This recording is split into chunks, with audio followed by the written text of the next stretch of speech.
Welcome back, guys. And today we're back on the beautiful disaster. If you guys can remember, we are currently doing a VA swap in this 85 XJ. So you guys take a look if you forgot. And then if you guys didn't see it, go back, watch my other video. And remember, don't forget to like and subscribe. So check her out. This is what we got going on today. Back here. So this is your standard small block 350 Chevy. As you can see, she's already in, but the problem we have is the torque fly transmission that's on there not working very good. Oh, hi Rhea. You guys want to say hi to puppy? Oh, poopy dope. So back to it. So if you can remember, hooked this up, made our own little homemade adapter kit. Didn't really work. Stuff's not lined up, don't have a precise machine shop to do it, so we decided to go another route. And with that, you guys can see you have a turbo 350 transmission to go with that small block 350. Now I could put this GM 205 in there, or 203, not sure which one it is, but I'm not gonna go that way because if you look, the output shaft down there where the transfer case is on the wrong side. So I decided go ahead and call it Advanced Adapters and got us a nice a nice kit, so that way we can convert the stock Cherokee transfer case to bolt right to the back of that bad boy. So today we're back on the 85 XJ, the beautiful disaster. So it's about time. The old lady's on my booty, so better even get this thing done for her. So anyways, I'll show you guys what we're doing today. So we got going on today, we got this nice NP 242 transfer case and the Advanced Adapters kit, which I showed you guys in the last video. We're basically going to be working on changing out this input shaft today so that it can bolt to a turbo 350 transmission, which if you guys remember, it'll go back to that V8. So that's how I make that bad boy a V8 instead of the little 4-banger that was in there, or that junky Chevy V6 at 2.8 liter. And you guys would be like, oh, they didn't come with it. Yes, they did. The old AMCs did before they sold it over to Chrysler and it became Jeep as we know it. But a little bit of history lesson. So anyways, what we're going to end up doing is changing out this input shaft. That way we can actually mate it, because we have the rest of the kit, but we just need to make that. So what we're going to be doing today, taking this thing apart, getting it redone. So as you guys can see, I'm going to take this apart.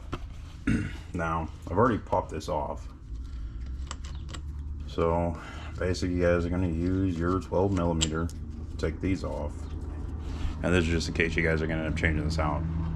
But as you can see, you know, makes it easier too to change the seal.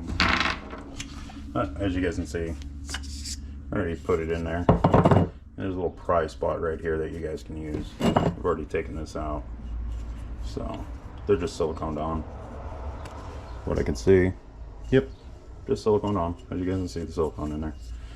And it's going to take a little bit of working, a little bit of getting to it, but you know, just be gentle so you guys don't mess it up.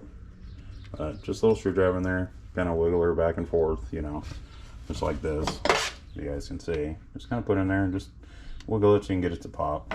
Might have to use a hammer just to tap it out, but basically, yeah, that's where you guys are going to be left at. So big old snap ring. So anyways, let me go, but what we got to end up doing is removing the planetary gears out of here. So we'll get to it. We'll get you guys set up and get to ripping this thing apart. So here we go.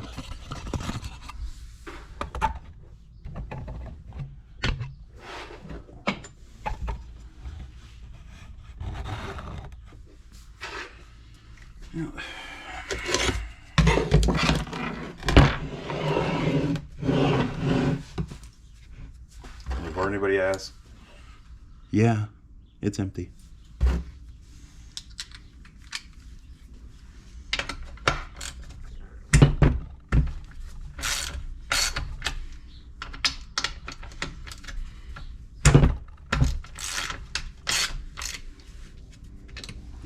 That's a special one.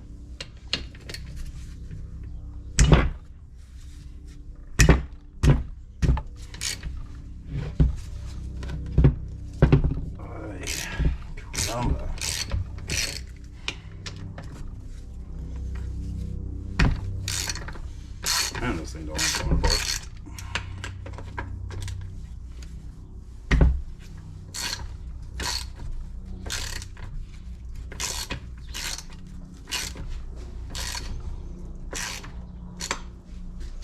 Sounds a jump on it.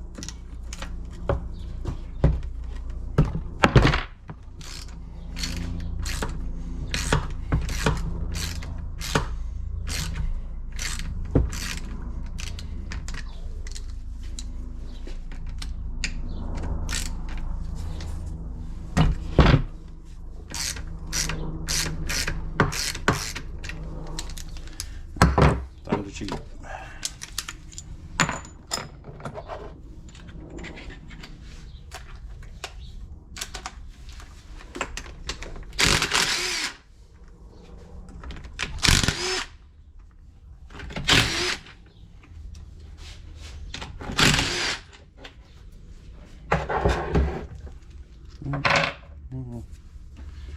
Pretty good.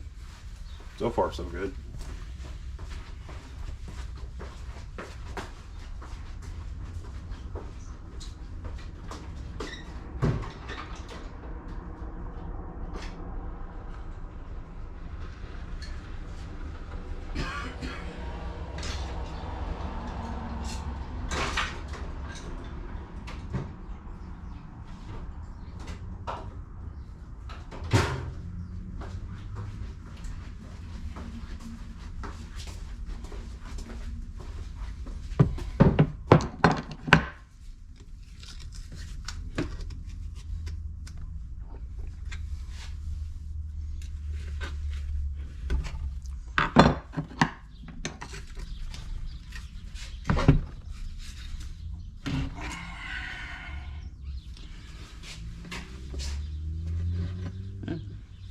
Looks like it's all in there.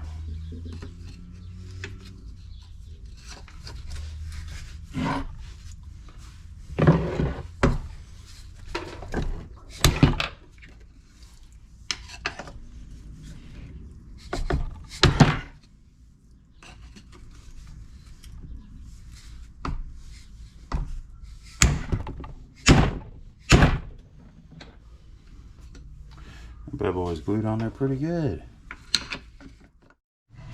Now this is one thing you guys need to check. Whenever you take one of these apart, make sure they have these plastic clips in here. That's actually on the shift fork. And that is actually what this rides on. See? When you get cocked in it, you're gonna have problems shifting into different gears, but so far everything looks good. So almost there, guys. I'm almost there. Almost down to actually take this out and get that planetary out of there.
See, that's it.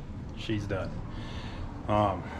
Basically for her first time doing it, I don't think it did a bad job. A couple little snags here and there, you know, but got her back together. And as you guys see, got that one step closer to getting the beautiful disaster done.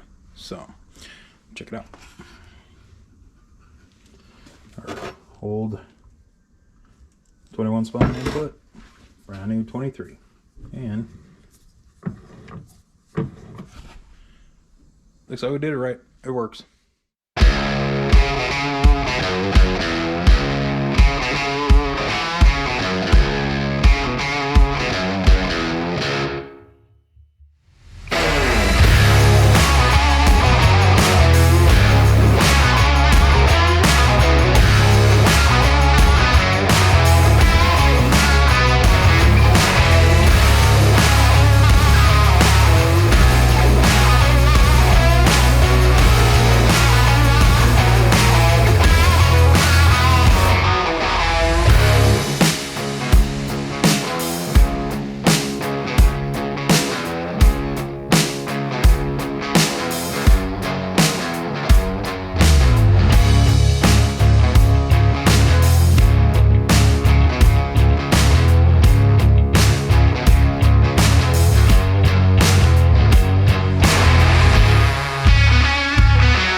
You guys see, she's done.